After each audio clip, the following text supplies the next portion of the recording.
This is a Dreamcast disc and is for use only on a Dreamcast unit. Playing this disc on a hi-fi or other audio equipment can cause serious damage to its speakers. Dreamcast, up to 6 billion players. Welcome back to the stage of history. Why don't we play together? Hey, it's time to make some crazy money. Are you ready? Here we go!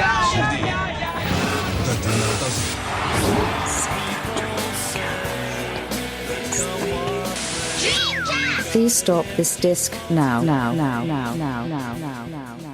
Welcome to another episode of the Dreamcast Junkyard DreamPod, and yet another news roundup of all things SEGA Dreamcast. As we have now left October behind, that means we have officially passed the 25th anniversaries for all three major regional launches of the Dreamcast, meaning that our celebrations must now sadly come to an end. Yeah, that's a lot of years, and speaking of years, next year the Dreamcast Junkyard turns 20. Yikes. And this is all to say that all of the news that we're going to present you today regarding this once thought dead gaming system comes fresh, despite more than 2 decades having passed since its launch. I am your host, Lewis, and here to join me in this existential crisis, or perhaps a midlife crisis, are two of my Junkyard cohorts. First up, we've got Harvey, aka Pizza Hotline. How you doing, Harvey? Good afternoon, good morning, wherever you are. Yeah, I'm good, mate. Good to be here. Good. Yeah, thanks for coming on again, and fresh off your excellent hosting job on the last episode. Glad to have you back. And Thanks. We also have another man who has his ear to the ground. That is Lozz. How you doing, Lozz? Hello. Yeah, I'm doing all right. I'm just I'm warming up. As I mentioned before we started recording, I was trudging around Birmingham all day today, and it was absolutely freezing. And I don't know if I'm just getting soft in my old age, or if it was actually cold. But I feel very cold. No, I had to scrape snow off my car this morning, and I feel that. Anyway, we're here today to talk about the latest and greatest in Dreamcast news. We've got all kinds of topics to cover. We've got re-releases of our favourite Dreamcast games. We've got hardware. We've got software, homebrew stuff, and other miscellaneous gubbins. As we always do on these episodes, we have a question that we like to start with. I'm not going to do anything interesting today. I just thought it was nice to have a catch up and talk about what we've been playing recently. So, Harvey, what have you been up to? In terms of Dreamcast stuff, I actually bought. I bought Giant Graham 2000. Oh, okay. The Japanese wrestling game, right?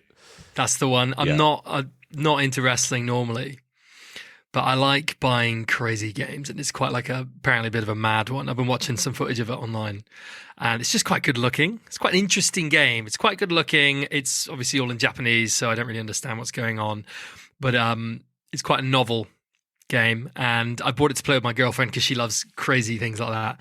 And I talked to my little brother about it. I was mentioning it to him because he likes games as well, and I was like, yeah, it's called Giant Graham 2000. What the hell does that mean? And he thought about it, and he went, it means heavyweight 2000.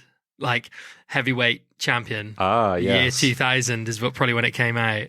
And that kind of like blew my mind. I was like, that's what it means. Before I was like, Giant Graham? You always kick yourself, don't you? And like you realise something really obvious. Yeah. It's like, how did I not know this? Yeah. Hopefully every single person that's listening goes, oh yeah. Not that I'm the only one that didn't know. But what I've been playing, like mainly, I've been actually playing Metal Gear Solid Twin Snakes, the GameCube. Oh yeah. Game, which is a remake of the first one, but with the MGS2 engine. And I absolutely love it. It's so good. People like slate it online, and they've even patched it to patch out the Twin Snakes music and patch in the MGS1 music. And I chose to play it with the original Twin Snakes music, and it's freaking brilliant. I love what they've done with the game. It's a bit of a shame that it got like, I don't know, boycotted, it seems. People just think but it's just really cool. Interesting to go back to Shadow Moses Island, but in the like skin of MGS2. It's a very MGS2 feeling game. Because out of the MGS series, MGS2 has such a particular feeling. And so I've been playing that. That's been really fun. And I've also been playing a load of rally games on my PS5. Don't know why, just fancied rally games. I think it's because I really wanted to play MotorStorm, which is like my favorite racing game ever. And so I've been playing Dakar Desert Rally, which is completely average, but I'm still enjoying it. And V-Rally 4, which is also pretty average. And then this indie game called Art of Rally, which I'd recommend to anyone. And just downloaded that golf game, which I was going to ask you about, Loz. And I've just downloaded it. I fancy playing it, but I haven't played it just because of time. But yeah, maybe this is a good segue onto you, Loz. But do you fancy playing that sometime online? Yeah, absolutely. I've already played it, managed to play it a couple of times. Yeah, I need to get some practice in offline because unfortunately it was as frustrating as real life golf, and I felt like throwing a club into the woods or something like that. For context of the listeners, this is Golf Shioyo. Is that how you pronounce that? So Golf Shioyo 2, which has just recently come back online, which is technically Tee Off 2, except we never got Tee Off 2. So yeah, that's recently come back online. And as you were saying, you've been playing it and sounded like you were a bit frustrated with it. Yes, yeah. I eventually got the hang of it, but it's got this kind of swing that, in typical fashion, I think it's standard for any game like this. You have to get the right timing with your swing. Yeah. And my reflexes aren't what they used to be. But yeah, that's I have played a little bit of that. But oh my God, you mentioned it, MGS. You can't just drop MGS in so casually like that. I mean, Christ. I mean, Twin Snakes is superb. I have such good memories of mainly watching someone else play that on a GameCube. And yeah, I never remember there being anything wrong with it. I suppose that the people that dislike it maybe are the kind of purists who think that it's That's exactly the people. That's that you should just play Metal Gear Solid as it is and it's perfect. Didn't Kojima himself say he didn't like it? Yeah. Oh, that's maybe. another thing. Maybe. Another thing. But I mean, come on, Kojima. I mean, he's the biggest hipster of all time. He's exactly. And so don't trust a word he's saying, basically. do not, and don't play games that involve carrying fetuses around in jars going up ladders. But anyway, sorry, I'm getting off track. I have played. If you want to know what I've been playing, I managed to get my PS1 hooked up to a TV for the first time in ages. And I have completed Tony Hawk's 2 and 3 with multiple characters because I'm trying to get. I could have sworn there's some unlockable levels I haven't managed to get yet. Fair play. Already, you've completed 1 and 2. Oh, sorry, 2 and 3. Yeah, but I mean to complete, I mean you can probably 100% Tony Hawk's 2 or 3 in like 5 minutes if you're very good. So it's not too much of a feat. But Tony Hawk 3 on PS1 is really interesting, isn't it? Because it's like a I guess what would you call it? Like a downgraded version, right? From what I know, I believe that Tony Hawk's 4, you could probably say that it's a demake. And that very little, effort was given to it. But from what I can remember, Tony Hawk's 3 is actually praised for the PS1 version having had some, considerable time and effort put into it. And I think it's even got some levels that the PS2 version doesn't have. What? So it's considered to be like a more substantial version? No, I wouldn't say it's considered more substantial, but it's just considered it's technically impressive, right? It's like a decent effort. Whereas with some of the other games that were coming out at that time, it was clear that obviously you just want the PS2 version and the PS1 version would be trash. I had the Tony Hawk's Pro Skater 4 PS1 port as a kid, and let me just say that if you ever wanted to have no fun with a Tony Hawk game, pick that one up. It is dreadful, mate. I had the PS2 version and remember loving it. Yeah, the PS2 version's excellent. Yeah, a decade later, I realised that it came out. It was you call it cross-gen, don't you? And like if you watch gameplay next to each other, they look so like the PS1 version looks so weird. Yeah, like it just looks like it's just had all these bits pulled off it, and it looks all skinny and frail, and like it's so interesting. So the actual gameplay's bad as well, is it? It doesn't just look terrible. Yeah, but the one the Lozz was talking about is, you know, quite well respected. So yeah. Yeah, Tony Hawk's 3 is I never reference it. You got to know the whole backstory. I only ever had Tony Hawk's 3 on PS1, and so I don't actually know what the PS2 version's like. Tony Hawk's 4 was the one that I got with my PS2 and played to death. But anyway, I digress.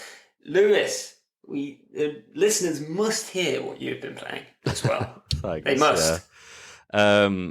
What have I been playing? I did grab some Dreamcast games, actually. Mike Rocks, who's been on our pod, he's been selling up his collection, and it turns out he doesn't really like fighting games, so I took a few off his hands. I grabbed Capcom vs. SNK 1, Fighting Vipers 2, Psychic Force 2012, Plasma Sword, and then the other day, during lunch, I wandered to my local CX, and I thought this time I picked up a physical copy of Hydro Thunder as well. So quite a nice little list there. That's a good haul, man. Yeah. Fighting Vipers.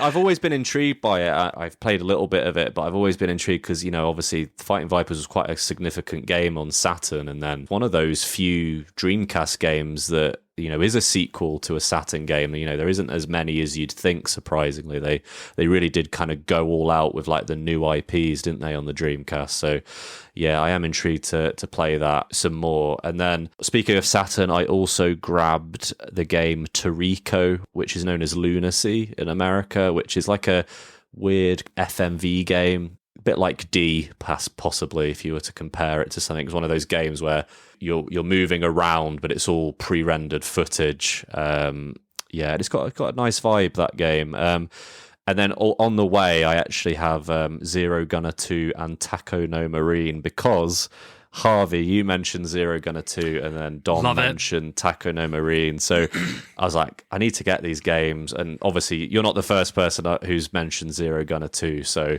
I'm like, I need to get this because I've heard such good things. So where'd you get Zero Gunner? I've only ever played it on my GDEMU. Is it Japanese only? Yeah, Japanese only. I got it. I've actually got it from both of those from a proxy buyer website called Zen Market. So they purchase it for you from like like Yahoo auctions or whatever. I've had some like good like buys on there. I got the Densha Digo 2 controller for £9, which is, you know, a controller that you see it on eBay for like 100. You know, and the one I got was like, maybe, you know, it'd been used, but it works. Mate, that's sick. I've so you go on Zen Market, yeah. There's other ones called like Buy. The only thing is, you need to make sure you like put together a package of stuff. Otherwise, you know, you're paying fairly significant shipping for what is effectively like, you know, one game or something. So yeah, usually I bundle a load of stuff together, which they do. They'll put it in like a big box and send it to you like all at once. I've been really interested in using those before. Is there a reason why you use Zen Market, or because the other one is Sendico? Yeah, Sendico. I actually don't know. You know, I just have always just used that one. Okay. Yeah, because there was another one I used, and it was so confusing. I was really like, it was just a confusing thing. So I was trying to buy a copy of Cosmic Smash, which is like a way overpriced game. Like, I wouldn't recommend people buy it. I didn't buy it in the end because I found the website too complicated. But yeah, I'm interested in getting Zero Gunner, maybe some of those other Japanese only kind of games. How much was Zero Gunner? I think maybe I paid like £60 for it, maybe. Yeah, Okay. pretty much any shmup you're probably looking at. Yeah. Top dollar. Floors are like, well, I mean, some, yeah, you might get some for like 50, 60 quid, but... you do see the odd like bargain on there. I think I was seeing like Twin Sticks, like £30, you know, so Yeah. it's worth a look. Yeah, I really want a karaoke machine. I really, really want one, like, shamelessly. Just so it fits underneath my Dreamcast, and my Dreamcast looks sick. Looks like some tricked out, like, freaking gaming rig, bro. That's what I want. Yeah, and that Cosmic Smash just for the case, just for the sexy kind of slightly see-through DVD case, basically. 145 quid just for the... I just love that game as well. I can never remember which way you're supposed to have the disc in the case, because like people say that you're supposed to put the red disc like the other way around so it shows through the case, but I'm not sure. Yeah, because it's meant to, the theory is it's meant to look like the squash ball, right? Yeah. Wow, that's sick. You're getting Harvey's. You wait. He's going to go silent in a second because he's just bidding on some Cosmic Smash copy. Yeah, well, I was just looking on eBay and there's like Zero Gunner 2 is like 150, 200 quid on it. So I guess 60 quid is a bargain. Jesus, man, what the fuck? I'm just going to emulate it. Yeah. I think I'll just emulate it. But yeah, and other things I've been playing. I finally finished Silent Hill 2. My friend let me borrow that game. So this is the original, not the remake, but my friend let me borrow her copy of it like years ago, and I kind of just kept coming back to it like every now and then recently I just had some time and just blasted through like the last quarter of it.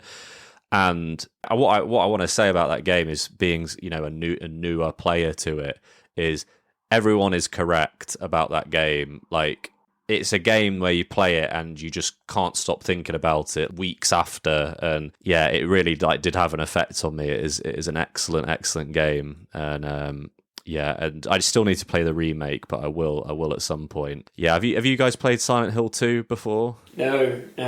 I played Silent Hill.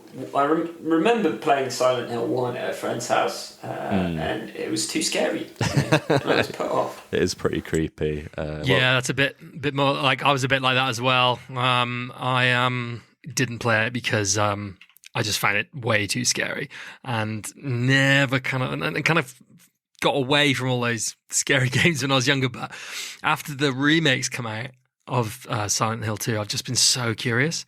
And I think I can probably deal with the scariness now. I think, I'm no longer an 8-year-old boy.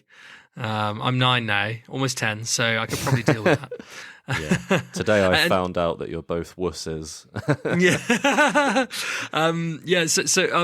Are you playing it ready, with the idea to play the remake straight afterwards?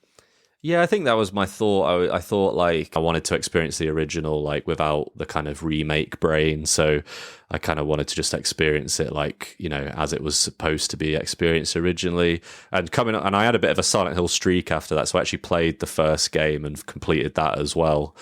And now I'm about 3/4 of the way through the third. So I've been like really going for it. And then, finally the last thing I've been playing is the new Atlas RPG called Metaphor Refantasio, and it took me a moment to get into it, but that is amazing. I can't stop playing it. Amazing characters, amazing world building, amazing plot, amazing masterpiece. Everyone should play it. Is that on PC or is that on PS5? PS5, PC, Xbox. I'm actually playing it on PS4 because I don't have a PS5 retro yet. Yeah.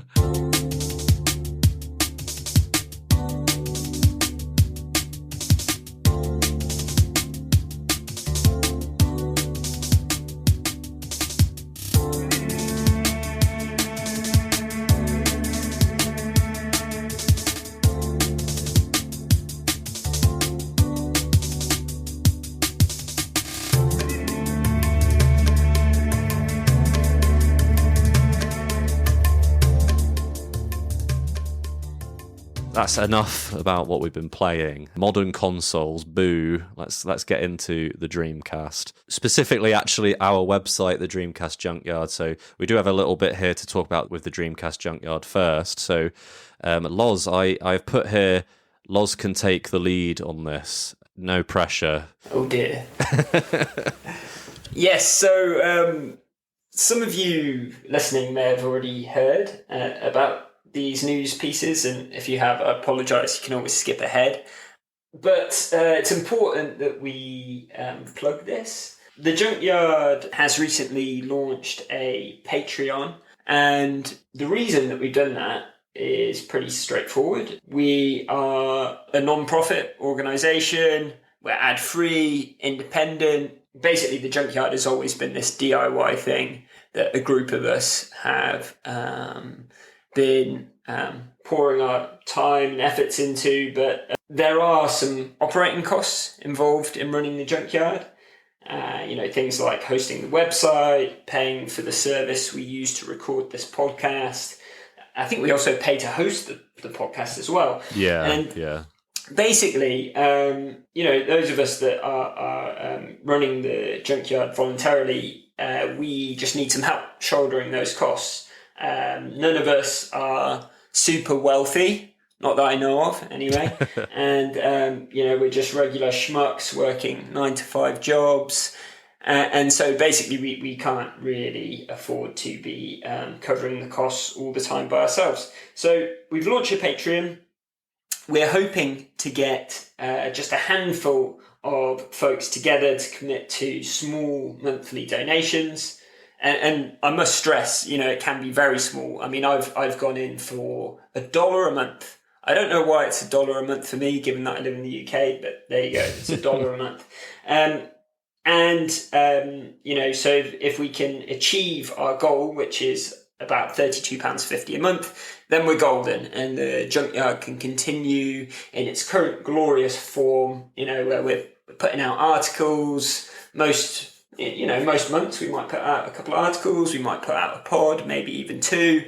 And, you would be doing a great service by helping us keep on churning, essentially. So if you enjoy the content, if you enjoy our articles, if you enjoy the pod, please consider joining our Patreon. There'll be a link in the show notes, and you'll also be able to find it on our website.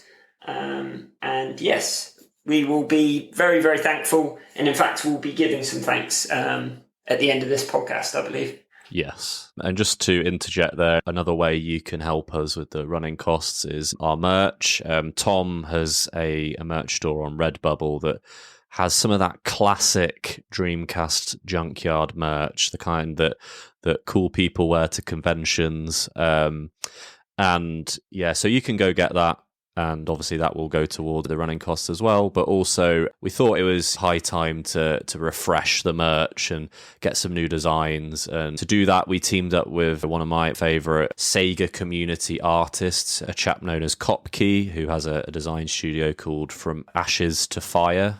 Yeah, he designed an excellent design that features all the favourite Dreamcast characters, and then he also did a new take on the Dreamcast Junkyard logo. So there's some T-shirts, you've got hoodies, long sleeve T-shirts, stickers, or a mug as well. You can get mugs. I've received some of the stickers actually already. I've got one that's like iridescent and it's shiny. It's very cool. And yeah, so if you want to help us out and also get something cool to wear at the same time, you can go to our merch store, which again is like Loz mentioned before with the Patreon. It's all on the website. There's links on the side. I love it. I love the hoodie, the black one, and the logo's it's nice and clean, and it's got the top of the Dreamcast. The circle with a little triangle. Lovely. Yeah, I'm gonna grab one of those. Also, my apologies to Kopke for taking about a year to get this set up, but, ADHD is cruel. So we've got that. And then, Loz, if I can come back to you, we also have another cool thing that we want to talk about regarding the Dream Disc 24 competition. Yes, of course, Dream Disc 24. So... What does that set of words mean? Basically, there is a competition that's being run, which is a development competition. I shouldn't really say competition, actually. It's a game jam, which is probably a bit more friendly and cooperative than a competition. So scratch competition part, it is a game jam. I think it was me who put those words in your mouth, Loz. Apologies. Yeah, it's where all the devs fight to the death on the top of a massive Dreamcast, isn't it? Yeah. Of course, yes. And there can only be one winner, and everyone else is exiled from the community forever. And the winner wins a big orange Lamborghini. We'll talk about that later. Of course. No, so unfortunately, none of that is true. But maybe we can do that next year. But this year's Game Jam is being run by a guy called Cypress, who operates PsyOp Studios, and it's being heavily supported by Ross from Orcface Games, who you may know as the developer of HarleQuest and publisher of HarleQuest as well. And essentially, this is a event that's running in December where all different types of developers and creatives are going to be coming together and working on projects for the Dreamcast. And so that will include games, it'll include little, pieces of software and applications. It can also potentially include hardware as well. So there's a really wide scope on it. And essentially it's this event that's been put together to try and motivate people to put their creative talents to developing things for the Dreamcast. And what is particularly exciting about it is that the top projects that come out of this will be selected and put onto a demo disc, a physical demo disc, that's going to be distributed by Orcface Games. And also there is a whopping big prize fund as well. And I believe that fund is now over $1,000. So if you are a developer, then you may be tempted to get involved. And if you do want to get involved, there's plenty of information available on our website. There's something quite interesting about the money, isn't there? It came from a... where did it come from? It came from ad money that's been set aside for a decade. Yeah. So part of the money, I must stress part, quite a lot has come from generous donations from various people in the scene. But part of the money came from an kind of OG Dreamcast developers website called DCMU that isn't really running anymore. And they, way back in the day, 15 years ago, in fact, they had been trying to run a competition of their own, and they'd put this money aside that they got from adverts. I mean, Christ, they'd actually gathered some reasonable revenue from adverts on a Dreamcast development website. That tells you how old this thing was. And they'd put that to one side. It never got used. And the admin kind of out of nowhere, 15 years later, has gone, oh yeah, we've still got this money. Here you go. You can use it now. That's so sound. I love that. It reminds me of at universities where you have alumni give out awards. It's like that. They've come back years later to throw money at people. But just to add as well is that we are a sponsor, a promoter of this event because, I think we wanted to get behind it because we've seen before for, Sega Saturn Shiro have covered, excellently the various Saturn game jams that happen. And I was looking at that and thinking, wow, we need this for the Dreamcast. It's so cool, to see all these developers coming together and just having a good time and, giving us new little demos and games to play around with. So yeah, we wanted to obviously get behind it as much as we could because, it's an awesome idea. And to represent our crew is the one and only Derek Pascarella. He is going to be a judge on the panel, and other judges also include the Sega Guru, and obviously excellent YouTuber, which he's been on the pod before, and then also Dreamcast Freak, who I'm sure you're familiar with if you've been in the Sega community. All the details are on the blog in Lozz's excellently written article that has interviews with the organisers. So, yeah, go check that out. And for anyone who wants to maybe learn more about it or interested in getting involved, you can chat about it in the Simulant Discord. The Simulant is an engine, development engine designed by Luke Benstead, isn't it? And within that Discord, at the very, very bottom of the channel list, there's a channel called Dream Disc 24, and I'm just kind of on there now reading stuff. They're all chatting. It's quite exciting. Brilliant. Yeah, there's some like cool little things being teased in there already. Freak Dave has been teasing a little game in there that I really like the look of. But yeah, hopefully if our we get our, what's the phrase? Egg ducks in a row. Is that the one? That's the one. We will hopefully be able to have a look at these little demos and stuff ourselves and have a discussion about it on an upcoming DreamPod. So yeah, look forward to that.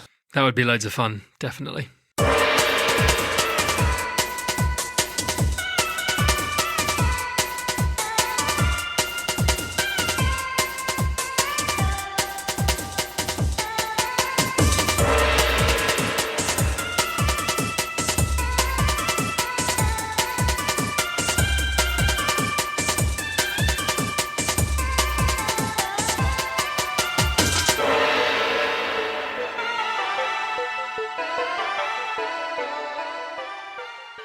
So moving on to contemporary re-releases now. One of these is really exciting for me, and I know Andrew Dickinson has waxed lyrical about how excited he is for this as well. So coming to modern consoles, well, the first one that was announced was a collection of the Marvel vs. Capcom games, and that will include 1 and 2 with online play, which is a thing that people have been begging for years. Yeah, people want those games to come back, and hopefully with the release of this, it'll maybe the price of Marvel vs. Capcom 2 will go down. Let's hope. Down or up? Does that actually happen? You know, when they re-release a new remaster? Like, I think it does actually. Maybe. Okay, I'm not never like monitored that. I'm just, it'd be great if it went down. There possibly some credence to that theory, but the one where I myself am incredibly excited for is the Capcom Fighting Collection number 2, which is just like loaded with some Dreamcast classics and ones that we've been wanting to be re-released for a long time. The big one being Power Stone and Power Stone 2, which, the last time we saw them in any kind of capacity was on the PSP, which is a long time ago. We've also got Project Justice coming back, Plasma Sword, if anyone likes Plasma Sword, Street Fighter Alpha 3, Capcom vs. SNK 1 and 2 are also in there, as well as a game called Capcom Fighting Evolution, which I'm not familiar with, obviously, as it's not a Dreamcast title. But all of these will include online. We could get to play Power Stone online. Damn. So cool they've done that. It's going to be amazing. I can't wait. Yeah, I can't wait. I just hope, sometimes they bring out these remasters or whatever. Is this technically a remaster, or is it is it like it's just a HD version? What do they call it? Yeah, I mean, I suppose they have to, possibly they are, doing something to it, because obviously they've got to make it work online. I know Power Stone 2 did have online originally, but they've obviously done something to these games to make them playable online. So yeah, it's kind of a re-release collection, remake, I guess. But I was looking into the Metal Gear Solid. They did is in the Master Collection, and everyone is so disappointed with it because it's emulated, and there's like little glitches, and they basically just used a really quick emulation thing, and people are a bit ticked off. But I hope they kind of do this justice. I really do. Capcom's pretty squeaky clean normally. They've been good for quite a while now. And the Capcom Fighting Collection 1 has really great reviews, like unanimously. We're in good hands. Yeah, exactly. And then another one that is getting a re-release, another series, is Soul Reaver, or Legacy of Kain, obviously a very beloved game on the Dreamcast. So the first game and the second game have been remastered, and they are launching December the 10th this year to PC and consoles. Are you guys fans of Soul Reaver? Have you played much of it? Yeah. Are you excited for this one? Oh, so much. I've played it on the Dreamcast, haven't completed it, but the first one just has the thing that always stood out to me, apart from the really interesting kind of geometric morphing mechanic, but the writing and the script and the voice acting is so good in that game. It's like complete cut above any other game of that kind of that time. And that's something that I've always loved about it. And I'm quite interested in what they're going to do with it in terms of audio. I had a little bit of a look, and apparently they aim to preserve the mood and atmosphere that fans loved while introducing modern enhancements such as improved graphics, redesigned character models, and accessibility updates like maps and compass systems. Now, the compass system might be for number one because that's exactly why I didn't complete it, because I kept getting lost. I couldn't remember, because there's those doors and they've got the symbol above them, and I just could not. I got lost and it was so stressful. And so maybe they've put a compass in there. And I'm interested about the audio because with, for example, Shenmue, when they put Shenmue 1 and 2 on the PS4 and other consoles of that era, the audio sounded so bad. I mean, it was just the original audio from back then, but they didn't do anything to tidy it up. And I know for a fact that technology exists and it's not that difficult to do. So I really hope with this, they, tart up the audio, make it sound better, or re-record certain things. Yeah, it seems like it's been a bit of a return of Legacy of Kain, because weren't these put on the Evercade? That seems really intriguing to me. They were put on the Evercade quite recently, weren't they? Yeah. Like a year ago, and then because there was a rumor that they were going to be remastered, and then it got announced that they were on the Evercade. So then everyone was like, "Oh, okay, it's just going on the Evercade," and then boom, they dropped us with this remaster. Yeah. And yeah, I'm really excited to play it. I've never played the second one. I don't know if have you played either of these, Lozz? I've never played the second. I played the first a bunch. Much like you, I seem to remember getting a bit lost in the game at times, but I loved it, and I second your point about the script writing in the game. I mean, some of the titles on the Dreamcast, it just really puts them to shame in that department. I never played the second, and in part I was kind of always hoping that the rumoured late stage build second game was going to leak for the Dreamcast, because apparently it was getting quite far along in its development for the Dreamcast, and we just haven't managed to see it leak yet. But maybe I could pick this up. The Dreamcast. Yeah, I mean that would be the dream, wouldn't it? That would be exactly what I want to do. That wasn't a pun. I just happened to say that. But I'd be interested in checking out the second one, potentially, on a modern console. There's always the debate with remakes over whether you're better off taking a light touch or not. And I don't think you're ever that debate is never going to end. Yeah, I do like the idea that they add sort of quality of life features, but, as maybe an optional thing, like you were saying, adding a compass. So it sounds like both of you got lost on there. So Soul Reaver is one I really need to really get into. Weirdly, the only version I have of it is an American version, which I won in a competition that PC Wizard did on. Oh, you won one of those? Yeah, I won a copy of Soul Reaver. That's the only copy I own, an American copy of it, which is a bit mad, yeah. I'm glad to know the competition works, because I've entered 300 times and never won. Maybe he just doesn't like me. Yeah, PC Wizard, stop rigging your competitions against Harvey. No, rig it so I win. Oh yeah, rig it so he wins, yeah. I'll shout you out on this podcast. Yeah. So that's it for modern re-releases and remasters, remakes. Moving on to hardware, we've got two controllers that are pretty cool that are being released, both wireless.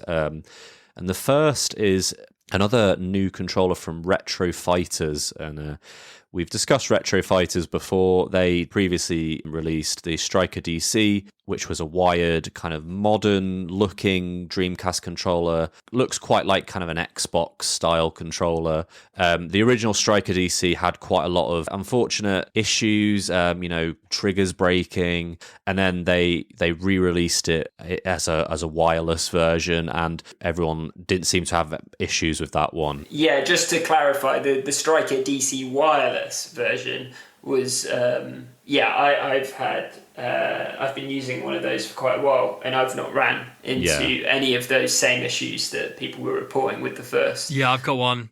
Got only good things to say about it. Yeah, okay. The first controller they released had his issues, but the fact that they improved on that and showed that they could do that with the second one, it kind of bodes well for this upcoming one, which is a 6-button wireless fight controller. And if you see an image of this, it looks very much like either maybe a Saturn pad, or more familiar to us Dreamcast people is the ASCII Pad FT, which is a beautiful little controller that I recommend anyone uses. Yeah, but so basically, imagine the ASCII Pad FT or the Saturn pad, but wireless and designed specifically for fighters. So I'm someone who doesn't play fighting games much. I do enjoy them. I'm not the kind of person who sits and plays a fighting game for 2 hours at a time. And I don't know much about because people are very obsessive with the hardware when it comes to fighting games, like certain controllers and stuff. What is so good about the ASCII pad? Because you own one, don't you, Lewis? And when I look at it, I'm just like, that looks like a Mega Drive pad, and why would I want that? Yeah, but, well, forgive my ignorance. Or the Saturn pad is considered like a great pad for fighters. The D-pad and the 6-button layout, specifically on the 6 face buttons. Obviously, the Dreamcast has kind of a piddly D-pad and not as many buttons on the face. So it's basically an ASCII pad is just basically a recreation of a very good controller for the Dreamcast, really. So yeah, I recommend it. Or rather than getting an ASCII pad, you can get this, and it's wireless, and it's basically designed from the ground up for fighters. So it boasts low latency with the wireless technology, a precise and responsive D-pad, and it also has micro switches for both the D-pad and the face buttons, which, if you love SNK, you love a good micro switched controller. And it also offers different modes, and so it's got quite a lot of different options there, and it's also compatible with original VMUs, and also the upcoming 8-bit mods VMU Pro. So, and just to clarify as well, the controller we were talking about, the wireless Striker DC, that had this little caddy for VMUs, so that plugs into the controller port, and then the little caddy thing transmits the signal to the controller. So this will use that as well. Lewis, I've got 2 key questions for you, buddy. Is it available now? If not, when's it going to be available?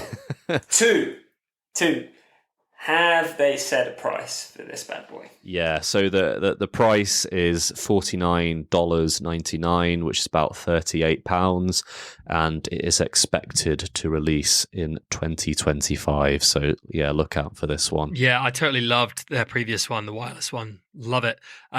So yeah, this is, pedigree.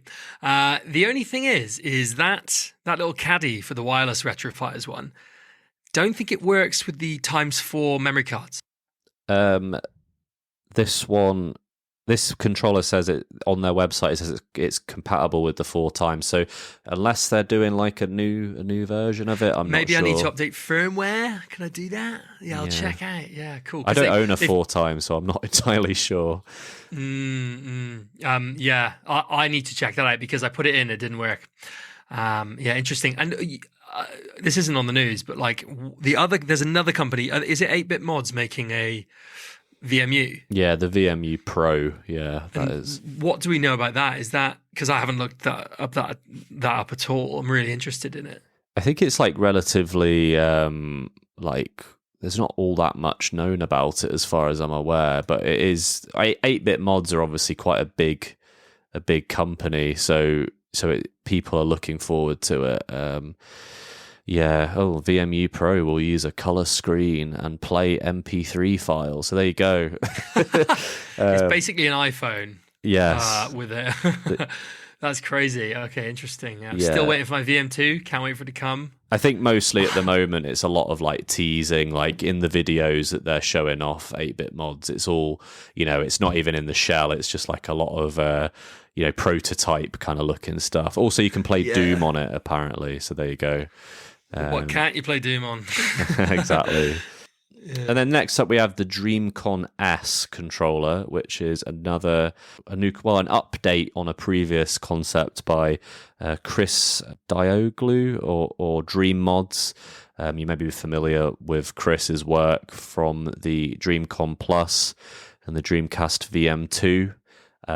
Tom has reviewed a lot of his stuff on the blog before and showered it with praise, and a lot of people who own these products that Chris puts out have are very very positive about them, and it's definitely a labor of love on Chris's part. So and this is the new iteration of his wireless controller concept, which uses USB-C. It's got a revised analog stick, upgraded buttons, and D-pad, and apparently will feature swappable faceplates, which I'm quite intrigued about. So, and it also supports his other, this big project, the VM2. So, apparently it's expected to launch in Q4 2024, like the fourth quarter of this year, but we're in November now and I've not seen it come out, so maybe that isn't the case. So and that will be $190. So it's an expensive bit of kit, but as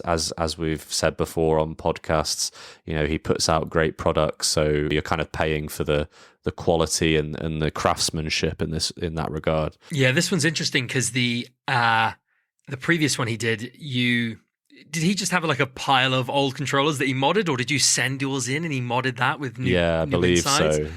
And this one, he's built a whole new thing, a whole new controller shell or something.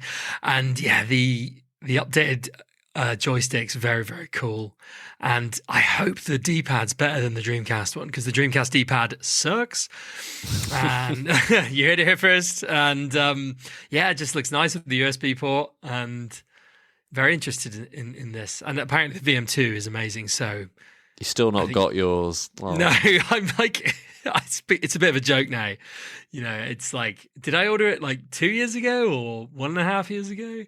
And still waiting for it. I've got my tracking number, but like the tracking number just says label printed. So obviously it's not like made yet. I've emailed him. I was one of the last people to buy to back it, so I'm like the last people to get one. Yeah, just remember, to be this good takes ages. I'm sure Chris will make a superb product. He's got plenty of credit in the bank. For me, I can see my Dreamcast set up to the left of me, and I sit about 2 foot away from the screen. Yeah. So for me, although I have enjoyed using the wireless Striker DC, personally, I'm not going to be spending, whatever it is, $190 on this. Not because I don't think it won't be a great product, just my personal circumstance. I don't have a need for it, basically. I'm a bit like that as well. I really want one, but I'm just not sure if I could do it. I mean, maybe get rid of the Striker DC wireless and get this, but I don't know. It's expensive.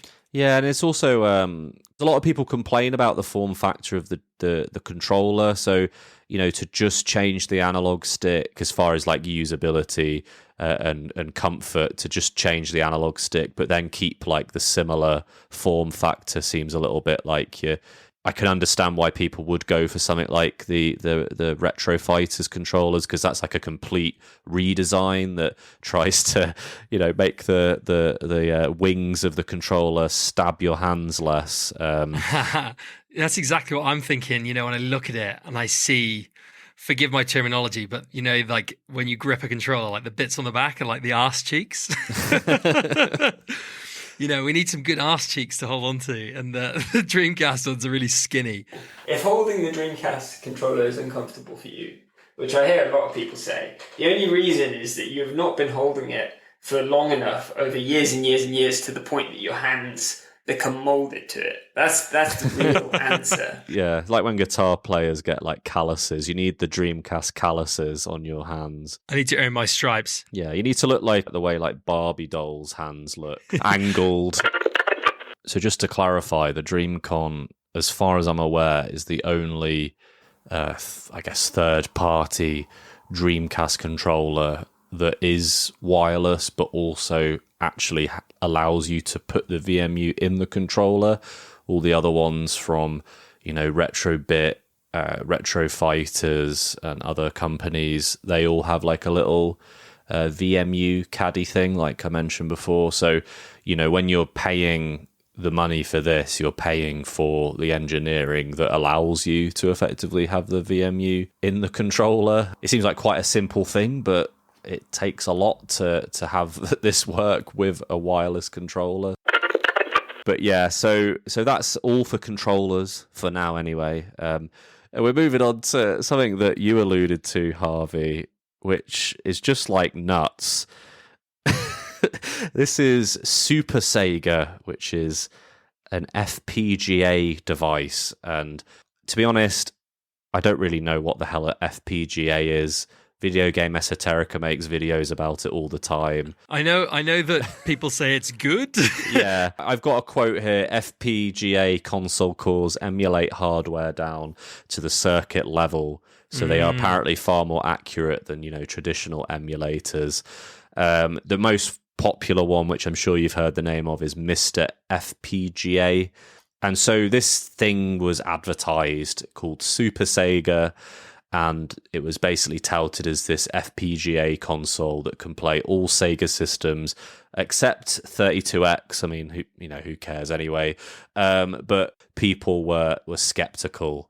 I mean, people online are skeptical naturally. So, the fact that these people thought they could try and trick people is a bit of a laugh, really. So, the way that the videos were shot seemed very heavily doctored and like suspiciously edited, like the Saturn emulation didn't have any sound and just little things like that. And when they showed it with a camera, like videoing it, the camera's moving all over the place, and the board itself, hardware nerds who know more than us were looking at the physical board they were showing off and saying like, oh, that's not going to do anything, that means, I don't know how you would identify this kind of stuff, but apparently it's... Well, maybe, yeah. So some people can spot that kind of stuff. They'll pause it and zoom in. I'm watching it now, man, and it's like, he could have used a tripod.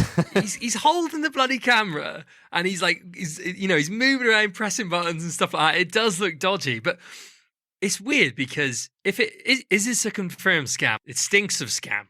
It's not, it's not 100% confirmed scam until... I mean, I suppose the problem is at what point do you draw the line? Because you could technically be like 3-4 years down the line and still say, well, there's still a chance they might just turn around and deliver the thing. I mean, I think it happened with Paprium. Yeah, right? yeah. Just dropped through people's letterboxes. It just came. But so it's kind of one of those things where you can't really say for sure, but most people who have their heads screwed on and know, what's possible with this kind of hardware are basically saying that it's almost definitely a scam because they said that they would you just put down this small deposit and we'll only take the money, we'll only take the full amount when we're going to be getting ready to ship the thing. And they've already taken the full amount, which is like €420 per person. So when they said they would take three. When they said they would take three. Yeah. So oh no. So it's most likely that folks have been scammed. And I think some of the people involved with it have a record of doing similar things before. Yeah, Video Game Esoterica has done a brilliant video. It's actually more of a warning. It's like a big fat red flag. But I quickly watched it before we sat down to chat tonight, and you guys should check out. He's brilliant. Video Game Esoterica. He's been on the DreamPod. I forgot his name, but that video is great. Yeah. He pulls it apart. He knows a lot about chipsets and stuff, doesn't he?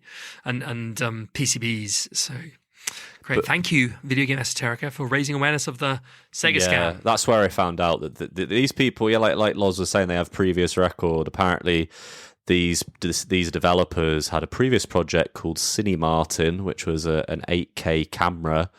And they took pre-order money for it, and then they went bankrupt, and it never shipped. And apparently, Deja vu. Yeah, and the worst part is that this absolutely ridiculous video that these guys put out, which we alluded to earlier, and he's wearing a Cine Martin t-shirt. I don't know if that's like to say... Oh, I'm watching it right now. Holy shit, he is. What the fuck, man? And he pulls up in a Lamborghini Gallardo, which he clearly can't drive because he's like, struggling to park it. Yeah. I was wondering when we were going to talk about the big orange elephant in the room. He scammed people. Then he pulls up in a very expensive car, probably from the money that he used... that he got from scamming could be a the first time. rental, to be fair. Yeah, okay. But then he comes like wearing a Cine Martin t-shirt, which was that like a confirmed scam as well? Well, they just never shipped it, basically. He's just rubbing it like if he wanted to scam people for a second time, why would he like signal subtly to people? Yeah, it feels this is like so weird because this all came after people basically dragged the whole Super Sega thing through the mud, and it feels a little bit like he's kind of taunted, sort of. I don't know if he's like trying to like taunt people, like take the piss out of people, or if he's like kind of ha ha ha, like this is a big joke, he he, like we can take a joke too. I think that's what's happened. I didn't quite realize that was the context. That's what's happening, I think. But that Cine Martin never arrived at people's doors. No, yeah, and I think anyone who there was like the early any builds that did exist, like 4 of them or something, were just complete junk. Like it didn't work properly. So, So I mean. It's just the absolute gall to wear the t-shirt. Basically, folks, your money is safe with this man. Yeah, save your money. Joking. And don't bloody give it to Chris from DreamMods. Yeah, he'll create something better. But buy a Mr. FPGA with it. Everyone says that thing's like the bee's knees. So invest your money wisely elsewhere.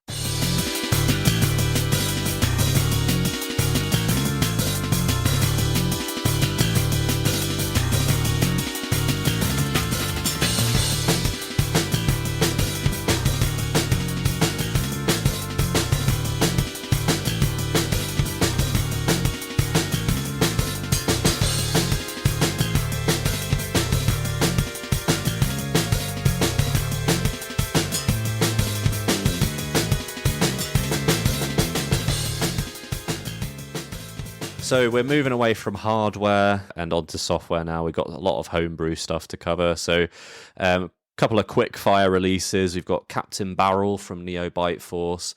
The physical versions are up for pre-order, except when I checked today, they're actually now sold out. So hopefully they'll have some more stock available for you to go and pre-order that.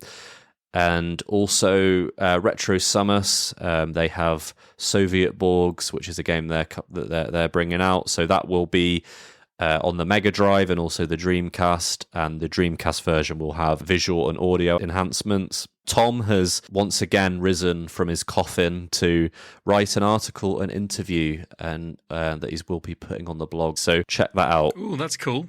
I wanted to chat about the Soviet Borgs thing because... I just love the look of it. And, obviously Retro Summers has made Xenocider, and that's obviously a fantastic game, and I've been eagerly awaiting their next installment. And after watching a bit of gameplay, I'm in there. I love it. It's so cool. Yeah. I actually have you guys read the little blurb? Yeah. It's like, so cool. It's almost like, imagine if like Wolfenstein, but... Yeah. The game isn't like Wolfenstein, but imagine the plot of Wolfenstein, but it's if the Soviets, they won the Cold War and basically got their hands on like ridiculous weapons and stuff, and robots. So the premise looks good. It's interesting. I like the kind of KGB vibe. It's just it looks like it's going to be a great game. Yeah, it looks a bit like cannon fodder. Yeah. Yeah, that's what a lot of folks are saying. I have a lot of faith in Retro Summers. I'm sure they're going to come good because Xenocider absolutely knocked it out of the park. Mm-hmm. I personally, I'm going to have to see. I think I'm going to have to see more gameplay wise because thus far, which no doubt will come down the line. Because I love the premise of the game, the satirical, dystopian future. absolutely adore that. And that kind of story building is something that is totally missing from a lot of games. But in terms of the gameplay thus far, it's so early days. I mean, from what I've seen, I'm like, okay, that looks okay, but nothing has jumped out at me all that much. So that gives me even more reason to look forward to this this forthcoming interview from Tom, which no doubt will be something that will reveal more details for me to latch onto. What kind of a genre is it? It looks like an RTS, but I don't think it is. I suppose it's like a multi-directional shooter, a bit like Xeno Crisis, not Xenocider. It's even more confusing. Getting now. my Xenos mixed up, I think it looks cool. I will say, I do respect them for, I suppose, because obviously Xenocider was quite a impressive visual showcase on the Dreamcast as far as indies go. It is a 3D indie Dreamcast game, and it looks great. And so to go, for this more, stripped down, obviously it's a Mega Drive game, as their next Dreamcast release, I respect that. If it's a good game, it's a good game. I think this is a real good opportunity for them to show it isn't just about the graphics, man. If it's a good game, it's a good game. Absolutely. Yes. And speaking of games that, you might argue don't have the best graphics. Minecraft, it made a whole name for itself off having kind of a primitive-looking 3D cubey graphics in a modern gen world. We've had a few iterations of Minecraft on the Dreamcast. I'm sure if you've been in the Dreamcast scene for a while, that you're probably not surprised that it's already been tried a few times on the system. We've had one called Crafty, we've had one called Classic Cube, which also went online. But the one that I think seems to have the most legs is just an engine that is being developed by a developer called A Flock of Meese. Yeah. and they've basically been working on this engine, and it does look really good. If someone showed me that, I would just assume it was Minecraft running on any modern system. So it is looking really good. And if you want a great showcase of all this sort of technical mumbo jumbo that's going on, because frankly I don't understand all of it. I think Sega Guru details quite a lot of that in his latest video covering this project. But A Flock of Meese has been working on this for a while, and they've improved the frame rate and done a load of other tweaks to it just to make it look even better. So they obviously seem very much engaged with this project. So, hopefully we will keep just seeing it get better and better. What do you guys think of this one? It looks cool. I mean, I've always wanted to play Classic Cube. Don't know anything about it. Well, I've seen footage of it. There's a guy in the Sega Online Discord who really, really likes it, and they play online together. I've always wanted to do that, but I don't know, Loz, have you ever cracked open Classic Cube and played online? I have yet to do so, mainly because I believe you can now use a modem, but it runs reliably and best with a BBA, and so BBA Master Race.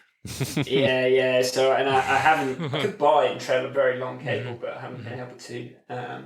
But I really should. Yeah, Sonic 1994, I think is his username, and Enfilade. Those two guys have been kind of bigging up Classic Cube. But I think this new engine that's being put forward, I think is probably its intention to be a bit more expansive and maybe a kind of truer representation of Minecraft itself, whereas Classic Cube is, it's excellent, but obviously because it has to focus on the online aspect, it's probably stripped down in other respects. Yeah. And it looks like he's really going for the whole optimization thing to get it run really, really well, which is interesting. This is our opportunity to claim Minecraft back from the children, Yeah. Long gone. I remember all my friends at college used to play Minecraft, and it was like really cool and this niche new thing. And then suddenly it became this massive thing that kids love. And then, Advent calendars in Sainsbury's. Exactly. Yeah. And you're like, oh, no. No, the I kids. like that. The children like it. I don't want to like it. Exactly. Yeah. The next thing on our list, and I think this is really, really cool because I don't know if you guys have any fond memories or nostalgia for Newgrounds. Obviously, the famous Flash animation gaming website from, how long has it been around now? Decades. Have you guys spent much time on Newgrounds in the past at all? Can't say I have. I've heard about it just by osmosis, but I got nothing for you. I'm sorry. I think Harvey is just a few years younger than us. I believe. I'm just too cool. So he probably missed out on it. I have memories of it being frequently visited in IT class at school. Yeah. And I can't remember the specific games that we would play on there. But yeah, I do have fond memories of Newgrounds. Yeah, I remember there was a few games on there that kind of actually gained, like proper proper ports, like Alien Hominoid. Yeah. Friday Night Funkin', I think, was also on there. And I feel like was it Castle Crashers, the developers? Oh yeah. Yeah, I feel like they may have started on Newgrounds. I tell you what, do you remember a game where you controlled a guy where you had like a skull and you went sideways through a building shooting people and then hacking things up with a chainsaw? Yes, I do remember that, yeah. Whatever that's called, that's my pick. Sure that was a game? Yeah. Maybe it was something you did. That was the whole thing on that website, wasn't it? It was like everyone was trying to push the envelope, and there was all these like big media scares of like, oh, this game is dreadful, it's violent, and Newgrounds always like was steadfast in like never removing any of these games, no matter how much the populace complained about them. But anyway, the reason we're talking about Newgrounds is because, and as I say, I think this is so cool. There's a group of Newgrounds users who have created a load of animations of in tribute to their favorite Dreamcast games. And yeah, they've whacked them on Newgrounds, and the best part is that there's a version that you can download and play on your Dreamcast, so you can watch these animations, which are all really cool and very funny. And yeah, you can play on your Dreamcast, and I just love that. I love that we're taking Newgrounds and we're putting it on our favourite console. So yeah, have you guys had a look at this one yet? Or I had a quick look at the video. It's really interesting. Yeah. But I don't have the Newgrounds nostalgia, so it's lost on me. But still, nonetheless, very cool.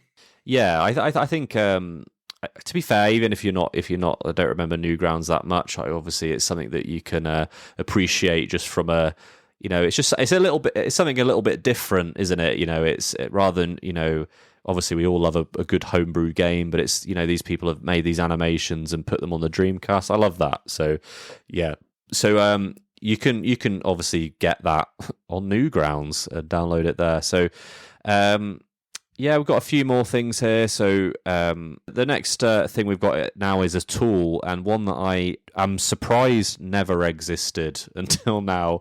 And it's one that Derek Pascarella has created, and it is basically a VMU save disk builder. So the Dreamcast uses VMU saves for stuff like DLC. So if you want, for example, in the lead up to Christmas, if you want to play the Sonic Adventure Christmas DLC, you will need the VMU save on your VMU that will grant you access to the DLC. So and there's been ways to access these before, such as Blue Swirl, which is a tool to get these saves, but Derek's made it even simpler. So if you want an exact save, whether it be DLC for Sonic Adventure or even Floygan Brothers, now you got my attention. Yeah, you can use this little tool. It's super easy to use. it will basically create a piece of software that will allow you to download the save file you want, and you can either burn that onto a disk or put it on an ODE. So it is like the easiest way to get any save file you want. So maybe you want to get past that level that you could never get past and see the rest of the game.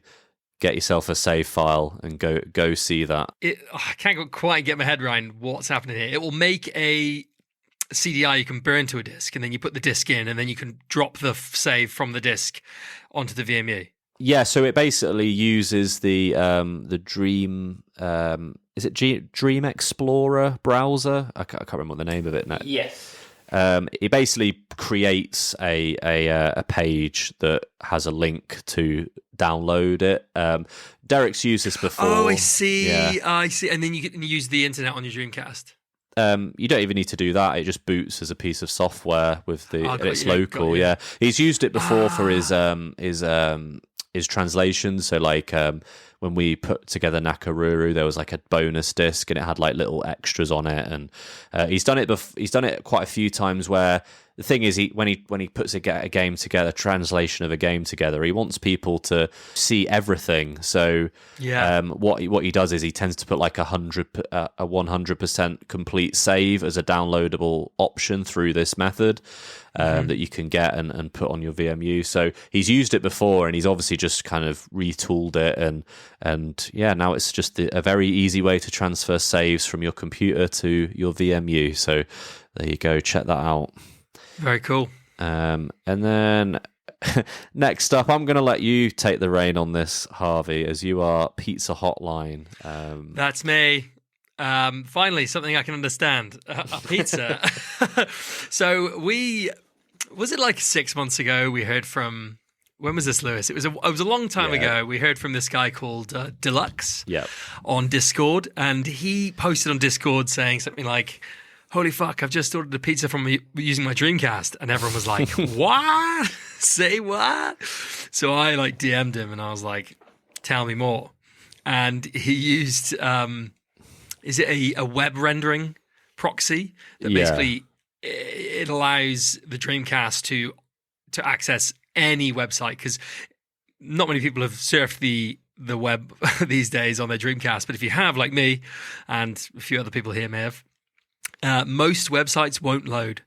Something to do with the modern wizardry of websites. Lewis, you'll know, you're an IT guy. And the Dreamcast, no likey modern websites. So it wasn't him, Deluxe, who created it. Someone else, was it Mr. Neo created it? This web rendering proxy? I'm not sure who created it, but obviously web rendering proxies are quite used on all kinds of as the description I found on Google said, on antique browsers, which made me feel very old, that the Dreamcast browser is an antique browser. Old but classy. Yes. So what he basically did was he sent me and Pizza Harvey a video of him ordering his Domino's, and he really loves pepperoni pizza. We've come to learn, and what he's effectively doing is he goes on to the Dreamcast web browser. He dials to his IP address of his computer, and that basically allows him access to the web rendering proxy. And then he basically surfs the web as normal. And what it's doing is it's like, imagine like it creating an image that looks like the website with like bits, where you can click, and that's what it does. Because you could actually order a Domino's, I found, actually, after we put all this together, the video and the article that I wrote about it. I found that on IGN there is a report from back in the day that said you could order Domino's on your Dreamcast, but if you want to order it these days, you've got to do it this way. So... yeah, it's so cool. And he's also created DreamPod Plus, which is like a GUI for when because at the moment, if you want to have a DreamPod, which is Raspberry Pi configured so you can so you can play online with your Dreamcast. To do that, there's a few like hurdles. You have to go into the command line terminal to set it up with Wi-Fi. But he's created something called DreamPod Plus, which is a graphical user interface that people can use who maybe don't like to use things like command line, and they can set up their DreamPod a lot easier. So he's created that, and have you put a link to that in the article, Lewis? Yeah. It also Brilliant. has a DreamPod podcast player, which is wicked. So thank you, Deluxe.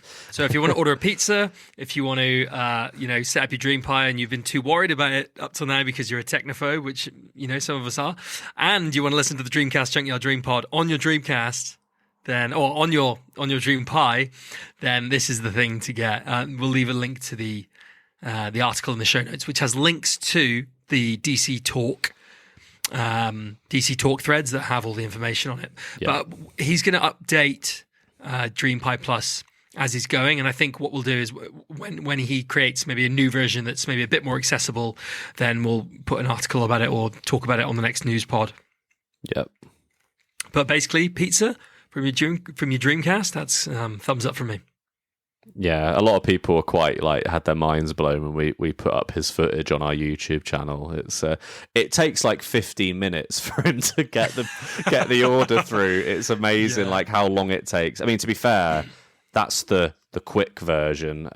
Derek, when I was chatting to him about it, he reckons that you wouldn't be able to. You'd probably have to use a broadband adapter to do this. I don't think it would. It'd probably fall apart on itself with a regular modem. So is that why? Because I tried this. Of course you did. Yeah, of course I did. Yeah. I loaded. I was going to starve to death because I was dying for a pizza and I was trying to order it, and it took me like 3.5 hours of just loading the image onto my DreamPod, and then it was loading indefinitely, it seemed. When I say indefinitely, I'm quite impatient, so I mean 4 minutes. So I think Derek was right. It probably would take way longer than that. I'm going to give it another go because I really, really want to do this.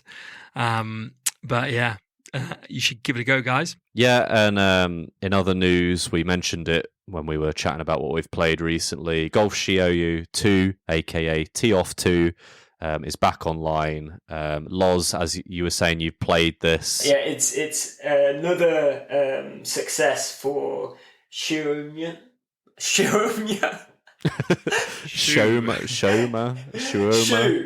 I just call him Shu. Shu Uoma.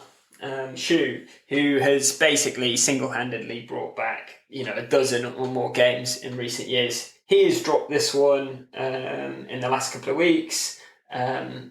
It plays really well. I've had some great 3 and even 4-player games on the thing.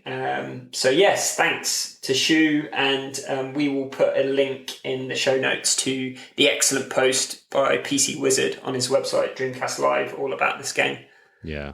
You do need to download a patched version of this, just for the record, because poor old James Harvey bought the game because he's like, when it goes online, I'll have the game, and he's like, oh wait, you need a patched version. And I've noticed quite a few of the newer online games do need a patched version, I guess. So. Yeah.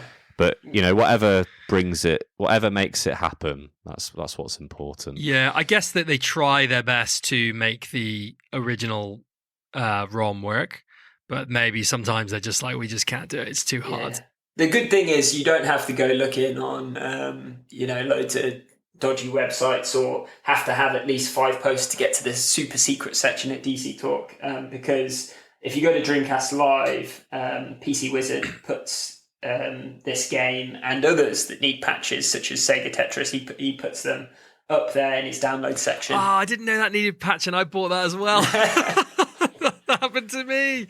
Oh, carry on, sorry. Yeah, so moving away from homebrew stuff, we've got 2 Kickstarters here that we just wanted to mention. The first is, I guess, is software related, and that is a new one from Nape Games, which is Restless Anima, which, like their other stuff, is another NES game running on Dreamcast, but this one's a little bit more kind of unique in the sense that is sort of a horror game. So there's a little bit... We need more horror games on Dreamcast. So we've obviously had the Texasis, we've had Witching Hour, we've had Ghoul Grind. You know, these are some horror-themed Dreamcast games. So more to add to the list, always a good thing. So yeah, that's already been funded. So you just have to follow Nape Games for now and just see when it goes up for sale. So...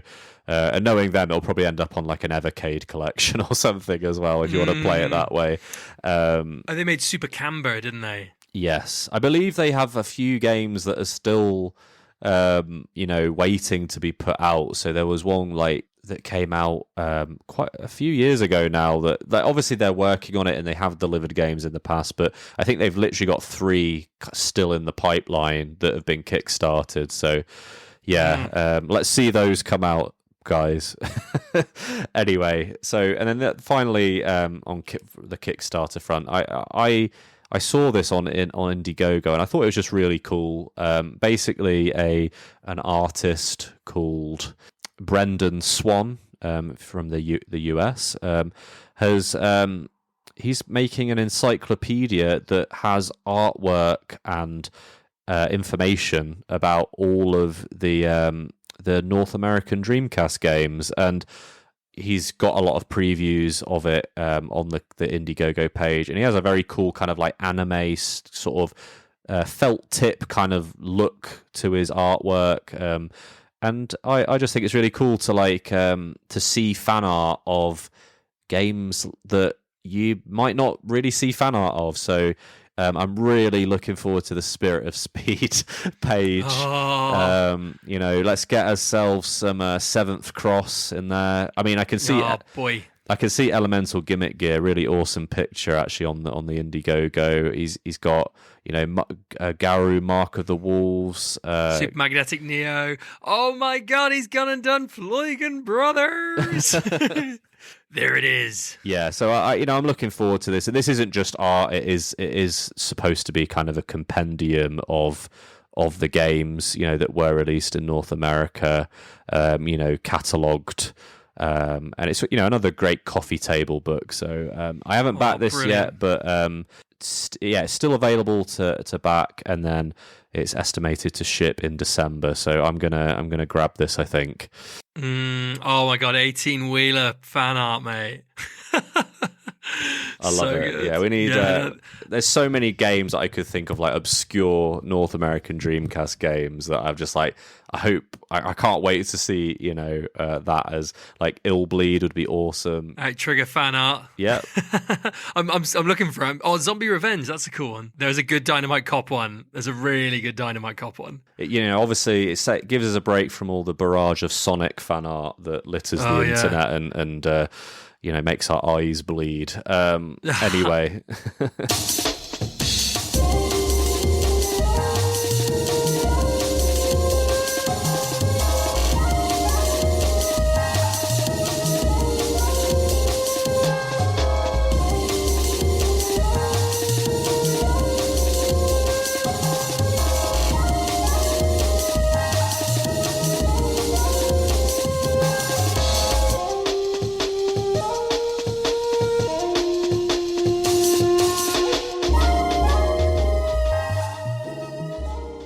We've got one last little funny thing, and Harvey, I need to ask why you weren't present at this, and that is on October the 19th in Los Angeles.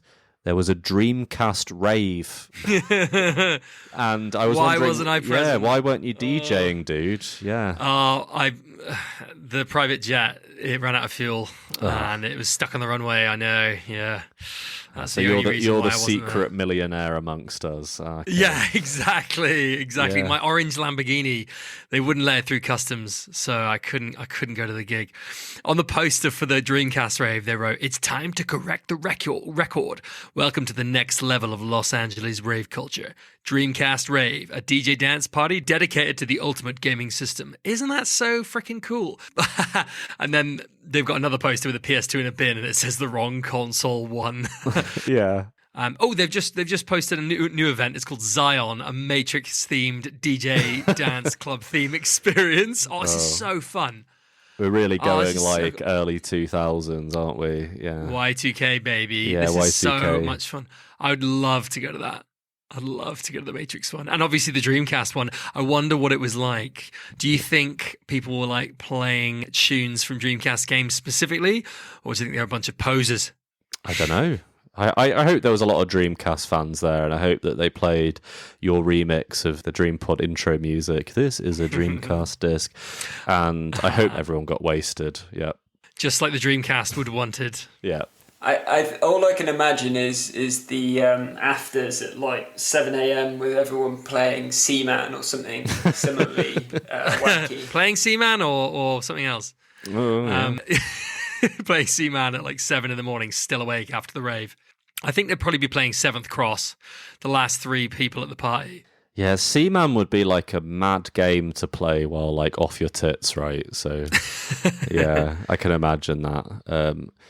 I need more footage of this because I just imagine like a bunch of people in like a room raving and then just like Dreamcast footage like on a big projector, you know, that'd be wicked. Yeah, and I bet you some people would have dressed up as like, you know, Sonic and stuff. I've just put my email down in the mailing list. Oh, it'd be so fun to go to one. Hey, that's what we could spend the Patreon on. We could all go away on a massive trip and blow all the Patreon money. For the record, that is not what we will be spending our Patreon on, just for the website. Yeah. And the orange Lamborghini. Orange Lamborghini, exactly. Guys, I think it's time to wrap this one up. There's a lot of awesome things always happening in the Dreamcast scene, and you can keep an eye on what's coming next if you follow at the DC Junkyard on Twitter, or as it's unfortunately known, X. We are also on Blue Sky, which is where I hear is the new place to be, and that is the dcjunkyard.bsky.social, or you can just search the DC Junkyard or the Dreamcast Junkyard. We've got quite a lot of followers on there. I think we've got nearly 500 followers, so yeah, it seems to be picking up quite rapidly. We're also obviously on Facebook, Discord, YouTube, and as we were saying before, we've got obviously a new range of merch out. We've got our Patreon, and we've got still have the Buy Me a Coffee, which is if you want to make a one-off donation. Obviously, you don't have to put yourself up to subscribe monthly. You can just do the one-off donations. And so, just to wrap the episode up, I just thought we could shout out some of our patrons and obviously recent Buy Me a Coffee donations. The Buy Me a Coffee donations are Massim DiMarco and Anthony Harrop. Thank you very much for your generous donations. And then there's these guys, Lewis Cox, Pizza Hotline, and Lawrence Goodchild, who are our patrons. But we also have Derek Pascarella, obviously a friend and always a keen supporter of the Dreamcast Junkyard. But also shout out to Aid Carter and James B for being our patrons. Thank you so much. Obviously, that we really appreciate that, and we were really excited to see that those patrons come in. It was like, cool, people care about us. So yes, that's enough from us. I suppose we better plug our own socials. You can find me on Twitter at LewisJFC, and on the blog www.thedreamcastjunkyard.co.uk. Harvey, where can we find you online? You can find me anywhere, mainly YouTube or Spotify if you want to listen to my music. Just type in Pizza Hotline. I'm on all the other social places apart from Facebook because why? Why Facebook? Why? So you can find me on all of them. Just type in Pizza Hotline. I should come up. Are you sure you don't want to promote your music to like your gran or something on Facebook? Yeah, that's it. I want to like people whinging about bills. I want them to promote my music to them because that's what people do. Or and politics. They whinge about that on Facebook too. Yes, indeed. Loz, where can we find you, if anywhere?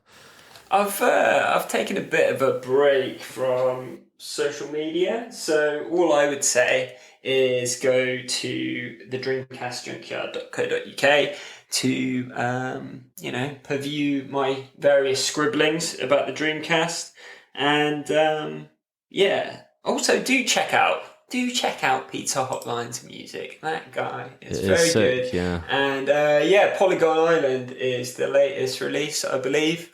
I've got a CD of it currently sat in my shit heap 2005 Corsa. So yeah. Really, is it in there? That's exactly where I want those CDs to live. In noughties, mid noughties cars. It is in there, and the case has already been broken. Love it, mate. That's sick. Thank you for buying one. When I like did the postage, I was like, damn, thank you, man. Thank you so much. Yeah, I have my Pizza Hotline PS1 style album next to my PS1 games where it should where it belongs. Not many of those. There was only 50 of those. I'm actually, teaser, I'm making some more right now. It's been an absolute mission because those cases are hard to find. Don't say that, dude, because I was about to whack it on eBay. Yeah, go for it. It's yours. You can do what you want with it. But thanks for buying. Thanks for supporting. Thank you guys for joining me for this episode, and thank you to the listeners for listening. Keep on dreaming. See you later.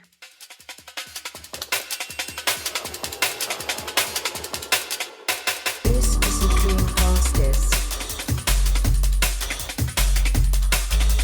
This is the Dreamcast disc. This is the Dreamcast disc. This is the Dreamcast disc.